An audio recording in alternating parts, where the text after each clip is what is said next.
സാധാരണയായിട്ട് നമ്മൾ ഇന്ന് എല്ലാവരും നേരിടുന്ന ഒരു പ്രധാന പ്രശ്നമാണ് കഴുത്തിൽ, തുടയിൽ, അതേപോലെ തന്നെ കക്ഷത്തിലൊക്കെ ഉണ്ടാകുന്ന കറുപ്പ് നിറം. ചിലവരുടെ ചർമ്മമൊക്കെ അവിടെ ഇരുണ്ടിരിക്കുന്നതായിട്ട് നമ്മൾ കാണാറുണ്ട്. ഇതുമൂലം അസ്വസ്ഥരായിരിക്കുന്നവരെ നമ്മൾ കാണാറുണ്ട്. അപ്പോൾ ഇങ്ങനെയുള്ള ടെൻഷനൊക്കെ വെച്ച് നമ്മൾ പല വിധത്തിലുള്ള പരീക്ഷണങ്ങളൊക്കെ നടത്തും. ആ പരീക്ഷണങ്ങൾ നടത്തി പാളിപ്പോയ ആൾക്കാരും ഉണ്ടാവും, ഒപ്പം തന്നെ പണി കിട്ടിയിട്ടുള്ളവരും ഈ വീഡിയോ കാണുന്നവരിലുണ്ടാവും. എന്നാൽ ഇതിന് ഏറ്റവും ഫലപ്രദമായിട്ടുള്ള 2 മാർഗ്ഗങ്ങൾ നമുക്കിന്ന് ഈ വീഡിയോയിലൂടെ നോക്കാം. പെട്ടെന്ന് തന്നെ എല്ലാം മാറണം, എളുപ്പത്തിലെല്ലാം മാറിക്കിട്ടണം എന്നുള്ളൊരു ചിന്തയാണ് പലപ്പോഴും പ്രശ്നം ഉണ്ടാക്കാറ്. അതിന് വേണ്ടിയിട്ട് നമ്മൾ ഓൺലൈൻ സൈറ്റുകളും വെബ്സൈറ്റും വീഡിയോസൊക്കെ കണ്ട് പലവിധ പരീക്ഷണങ്ങളും നടത്തും. ഇതൊക്കെ ഗുണത്തേക്കാളേറെ നിങ്ങൾക്ക് ദോഷമാണ് ഉണ്ടാക്കുക. കാരണം നമ്മുടെ സ്വകാര്യ ഭാഗങ്ങളിലും ഇവിടെയൊക്കെ ഉള്ള സ്കിന്ന് വളരെ സെൻസിറ്റീവ് ആയതുകൊണ്ട് തന്നെയാണ് ഇത്തരം പ്രശ്നങ്ങൾ ഉണ്ടാവാനായിട്ട് കാരണം. അപ്പോൾ മിക്ക വീഡിയോസിലും അല്ലെങ്കിൽ പല സൈറ്റുകളിലൊക്കെ നമ്മൾ കാണാറുള്ളൊരു കാര്യമാണ് ബേക്കിംഗ് സോഡ, അതേപോലെ തന്നെ ലെമൺ ജ്യൂസ്, കോഫി പൗഡർ, ഇതൊക്കെ വെച്ചിട്ടുള്ള ഹാക്സും ഹോം റെമഡീസൊക്കെ പലരും സജസ്റ്റ് ചെയ്യുന്നുണ്ട്. പക്ഷേ ഇതൊക്കെ തന്നെ ഒരുപാട് ആരോഗ്യ പ്രശ്നങ്ങളുണ്ടാക്കും. പെട്ടെന്നൊരു യൂസിൽ തന്നെ നമുക്ക് ചിലപ്പോൾ മാറ്റങ്ങൾ കണ്ടേക്കാം. പക്ഷേ എന്ത് പറ്റും, അത് സ്കിന്ന് സെൻസിറ്റീവ് ആയതുകൊണ്ടും അവിടുത്തെ pH ഒക്കെ ഇംബാലൻസ് ആയി പോകുന്നതുകൊണ്ടൊക്കെ പിന്നീട് അത് ഇറിറ്റേഷൻസും ഇച്ചിങ്ങും അങ്ങനെ മറ്റു പല ദോഷങ്ങളും ഇത്തരം കാര്യങ്ങൾ ചെയ്യുന്നത് മൂലം ഉണ്ടാവുന്നുണ്ട്. അപ്പോൾ ഈ ഗുഹ്യഭാഗത്തായാലും കക്ഷത്തിൽ, കഴുത്തിൽ, ഇവിടെയൊന്നും ഇത്തരം കാര്യങ്ങൾ യൂസ് ചെയ്യാതിരിക്കുന്നതാണ് ഏറ്റവും നല്ലത്.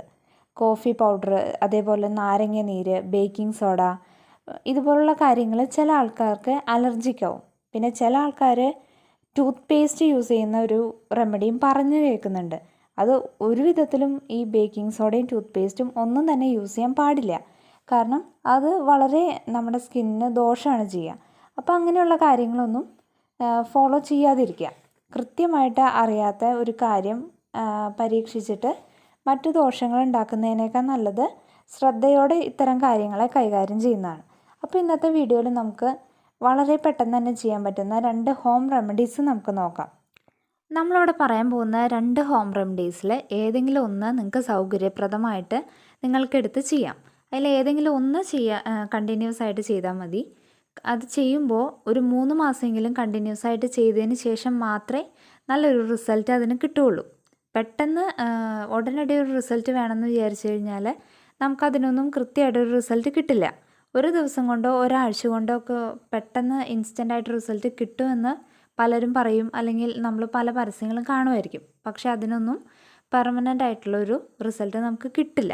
അപ്പോൾ ഒരു 3 മാസമെങ്കിലും കണ്ടിന്യൂസ് ആയിട്ട് ഇതിലേതെങ്കിലും ഒരു റെമഡി കൃത്യമായിട്ട് ഫോളോ ചെയ്താൽ നിങ്ങൾക്ക് ഉറപ്പായിട്ടും ഫലപ്രദമായിട്ടുള്ളൊരു റിസൾട്ട് കിട്ടുക തന്നെ ചെയ്യും. അപ്പോൾ ആദ്യത്തെ റെമഡി എന്താണെന്ന് വെച്ച് കഴിഞ്ഞാൽ ആര്യവേപ്പിൻ്റെ ഇല.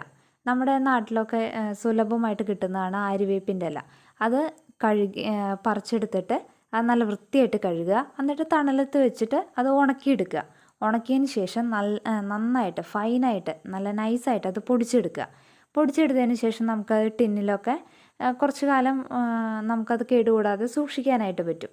എന്നിട്ട് നമ്മുടെ ആവശ്യാനുസരണം നല്ല ശുദ്ധമായിട്ടുള്ള വെളിച്ചെണ്ണയിൽ ചാലിച്ചിട്ട് അത് മിക്സ് ചെയ്തതിന് ശേഷം നല്ല ഒരു പേസ്റ്റ് രൂപത്തിലാക്കിയിട്ട് നമുക്ക് കഴുത്തിൽ, അതേപോലെ തന്നെ ഗുഹ്യഭാഗത്ത്, തുടയിൽ, കക്ഷത്തിലൊക്കെ കറുപ്പ് നിറവും ചർമ്മം ഇരുണ്ടിരിക്കുന്ന ആ ഭാഗങ്ങളിലൊക്കെ നമുക്കിത് നല്ല ഭംഗിയായിട്ട് തേച്ച് കൊടുക്കാം. ഒരു മിനിമം 1 മണിക്കൂറെങ്കിലും ഇത് തേച്ചിട്ട് നമ്മൾ വെയിറ്റ് ചെയ്യണം. അതിനുശേഷം മാത്രമേ ഇത് കഴുകി കളയാൻ പാടുള്ളൂ. പിന്നെ കഴുകി കളയുമ്പോൾ പ്രത്യേകം ശ്രദ്ധിക്കുക, ഒരിക്കലും സോപ്പ് ഉപയോഗിച്ചിട്ട് കഴുകി കളയാൻ പാടില്ല. ഓക്കെ. നമ്മളതിന് വേണ്ടിയിട്ട് നമുക്ക് ചെറുപയർ പൊടി ഉപയോഗിച്ച് നല്ല ഒരു റൗണ്ട് ആയിട്ട് മസാജൊക്കെ ചെയ്തിട്ട് പതിയെ അത് കഴുകി കളയാം. ഒരിക്കലും റഫായിട്ട് ആ ഭാഗത്ത് ഉരയ്ക്കുകയോ അങ്ങനെയൊന്നും ചെയ്യരുത്. കറുപ്പ് നിറമല്ലേ, ചർമ്മം ഇരുണ്ടിരിക്കുകയല്ലേ എന്ന് വെച്ചാൽ അത് പോകാൻ വേണ്ടിയിട്ട് നമ്മൾ ഭയങ്കര റഫായിട്ട് ഉരയ്ക്കുകയോ സ്ക്രബ് ചെയ്യുകയോ അങ്ങനെയൊന്നും ചെയ്യാനായിട്ട് പാടില്ല.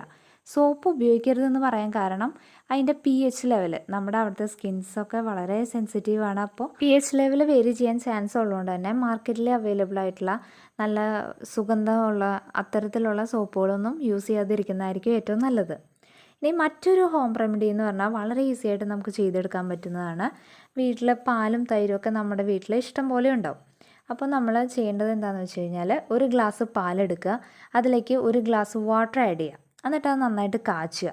അതിനുശേഷം അതൊന്ന് തണുപ്പിക്കുക. എന്നിട്ട് ഇളം ചൂടുള്ള ആ പാലിലേക്ക് നമ്മൾ എന്ത് ചെയ്യുക, അര ഗ്ലാസ് പുളിച്ച മോരൊഴിച്ചിട്ട് അതിനെ ഒഴിക്കാൻ വെക്കുക. അത് പിറ്റേ ദിവസം ആകുമ്പോഴേക്കും നമുക്കത് മോരായി കിട്ടുമല്ലോ. അപ്പോൾ ഒരു തെളി അതിൻ്റെ മുകളിൽ വന്ന് കിടക്കുന്നുണ്ടാവും. ആ തെളി എടുത്ത് മാറ്റി വയ്ക്കുക. അതിനുശേഷം അത് ഒന്നും കൂടി പുളിപ്പിക്കാൻ വയ്ക്കുക. അപ്പോൾ ഒന്നും കൂടി അത് പുളിച്ച് കിട്ടും.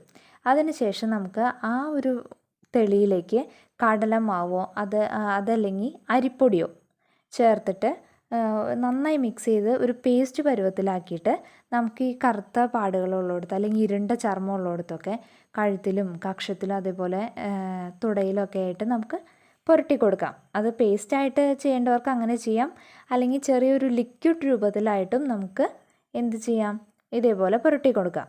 എന്നിട്ട് ഉണങ്ങിയതിന് ശേഷം ഇതുപോലെ ചെറുപയർ പൊടി വെച്ച് നേരത്തെ പറഞ്ഞതുപോലെ തന്നെ നമുക്ക് എന്ത് ചെയ്യാൻ പറ്റും, അത് റൗണ്ട് ആയിട്ട് മസാജ് ചെയ്തിട്ട്, ഒരുപാട് ഉരയ്ക്കൊന്നും ചെയ്യരുത്, ജെൻറ്റിലായിട്ടൊന്ന് മസാജ് ചെയ്തിട്ട് നമുക്ക് പതിയെ വെള്ളമൊഴിച്ച് കഴുകിക്കളയാം. അല്ലെങ്കിൽ കോട്ടണോ അങ്ങനെ എന്തെങ്കിലുമൊക്കെ തുണി ഉപയോഗിച്ചിട്ട് ഒപ്പിയെടുക്കാം. അങ്ങനെയുള്ള ഈ 2 മാർഗ്ഗങ്ങളും വളരെ ഫലപ്രദമാണ്. അപ്പോൾ മറ്റ് ഹാക്സും ഹോം റെമഡീസൊക്കെ നമ്മൾ കാണുന്നുണ്ടെങ്കിലും അതൊന്നും അത്ര ഫലപ്രദമല്ല. ഇൻസ്റ്റൻ്റായിട്ട് പെട്ടെന്ന് തന്നെ നമുക്കൊരു റിസൾട്ട് കിട്ടുമെങ്കിലും അത് വീണ്ടും വീണ്ടും വരാനുള്ള ചാൻസസ് ഉണ്ട്. ഗുണത്തേക്കാളേറെ ദോഷം ചെയ്യുന്ന പല കാര്യങ്ങളും നമ്മൾ ഓൾറെഡി പറഞ്ഞു. ഇപ്പോൾ ബേക്കിംഗ് സോഡ, അതേപോലെ തന്നെ നാരങ്ങ നീര്, കോഫി പൗഡർ, ഇതുപോലുള്ള കാര്യങ്ങളൊക്കെ, ടൂത്ത് പേസ്റ്റ്, ഇങ്ങനത്തെ പല ഹാക്കുകളിലും അല്ലെങ്കിൽ വീഡിയോസിലും സൈറ്റുകളിലൊക്കെ നമ്മൾ കാണുന്ന ഇത്തരം റെമഡീസൊക്കെ ചെയ്യുമ്പോൾ ഒരുപാട് ദോഷവശങ്ങൾ കൂടിയുണ്ട്. കാരണം നമ്മുടെ സ്കിന്ന് വളരെ സെൻസിറ്റീവ്. ഇതിൻ്റെ കൂടെ തന്നെ നമ്മൾ ശ്രദ്ധിക്കേണ്ട മറ്റൊരു കാര്യമാണ്, നമ്മൾ ഇന്നർവെയർസൊക്കെ ധരിക്കുമ്പോൾ ഭയങ്കര ടൈറ്റ് ആവാതെയും അതേപോലെ തന്നെ ഭയങ്കര ലൂസ് ആവാതെയും കറക്റ്റ് കംഫർട്ട് ലെവലിലുള്ള കറക്റ്റ് ഫിറ്റായിട്ടുള്ള ഇന്നർവെയർസ് യൂസ് ചെയ്യുക. അതേപോലെ തന്നെ നമ്മുടെ കഴുത്തിന് ചുറ്റും ഈ കറുത്ത പാടുകളൊക്കെ വരാൻ കാരണം ചിലവർക്ക് ഗോൾഡ് അലർജിയൊക്കെ ഉണ്ടാവും, അല്ലെങ്കിൽ ചില മെറ്റൽസ് അല്ലെങ്കിൽ ചില ടൈപ്പ് ഓഫ് ഓർണമെൻറ്റ്സ് അലർജിയാവും. അങ്ങനെയുള്ള കാര്യങ്ങളൊക്കെ നമ്മൾ ഒഴിവാക്കുക. അപ്പോൾ നമുക്ക് അലർജിക്ക് അല്ലാത്ത തരത്തിലുള്ള ഓർണമെൻറ്റ്സൊക്കെ യൂസ് ചെയ്യാനായിട്ട് ശ്രദ്ധിക്കുക. അതോടൊപ്പം തന്നെ നമ്മൾ ശ്രദ്ധിക്കേണ്ട ഒരു കാര്യമാണ് നമ്മുടെ പേഴ്സണൽ ഹൈജീൻ. ഈ ഭാഗങ്ങളിലൊക്കെ വേർപ്പ് ഒരുപാട് വരാനുള്ള ചാൻസസ് ഉണ്ട്. അപ്പോൾ അത് ഒരുപാട് നേരം വെച്ചുകൊണ്ടിരിക്കാതെ അത് പെട്ടെന്ന് കഴുകിക്കളയുക, അല്ലെങ്കിൽ പറഞ്ഞ പോലെ ഒപ്പിയെടുക്കുക. പിന്നെ ഒരിക്കലും ചകിരി പോലെയുള്ള റഫായിട്ടുള്ള അല്ലെങ്കിൽ സ്ക്രബ് കാര്യങ്ങളൊന്നും വെച്ചിട്ട് ഉരയ്ക്കാതിരിക്കുക. ഇത്തരം കാര്യങ്ങൾ ശ്രദ്ധിക്കുന്നതിനോടൊപ്പം തന്നെ ഈ ഹോം റെമഡീസും ചെയ്യുകയാണെന്നുണ്ടെങ്കിൽ നമുക്ക് നല്ലൊരു റിസൾട്ട് കിട്ടും. അപ്പോൾ നിങ്ങൾ ഇതെല്ലാം ചെയ്ത് നോക്കിയിട്ട് എങ്ങനെയുണ്ട്, നിങ്ങൾക്ക് മാറ്റങ്ങളുണ്ടോ, കാര്യങ്ങളൊക്കെ നിങ്ങൾ കമൻറ്റ് ചെയ്യുക. ഇതുപോലെ നിങ്ങൾക്ക് മുൻപ് ഇതുപോലുള്ള ഹാക്സും ഹോം റെമഡീസൊക്കെ ചെയ്തിട്ട് നിങ്ങൾക്ക് കിട്ടിയ റിസൾട്ട് എന്താണ്, നിങ്ങൾക്ക് എന്തെങ്കിലും ഇഷ്യൂസ് അതുമൂലം ഉണ്ടായോ, അങ്ങനെയുള്ള കാര്യങ്ങളൊക്കെ നിങ്ങളുടെ എക്സ്പീരിയൻസൊക്കെ ഈ വീഡിയോയ്ക്ക് ഇടയിൽ കമൻറ്റ് ചെയ്യുക. അപ്പോൾ നിങ്ങൾക്ക് ഇത് എല്ലാവർക്കും യൂസ്ഫുള്ളായെന്ന് വിചാരിക്കുന്നു. Thank you. അടുത്ത വീഡിയോ ആയിട്ട് നമുക്ക് മറ്റൊരു ദിവസം കാണാം.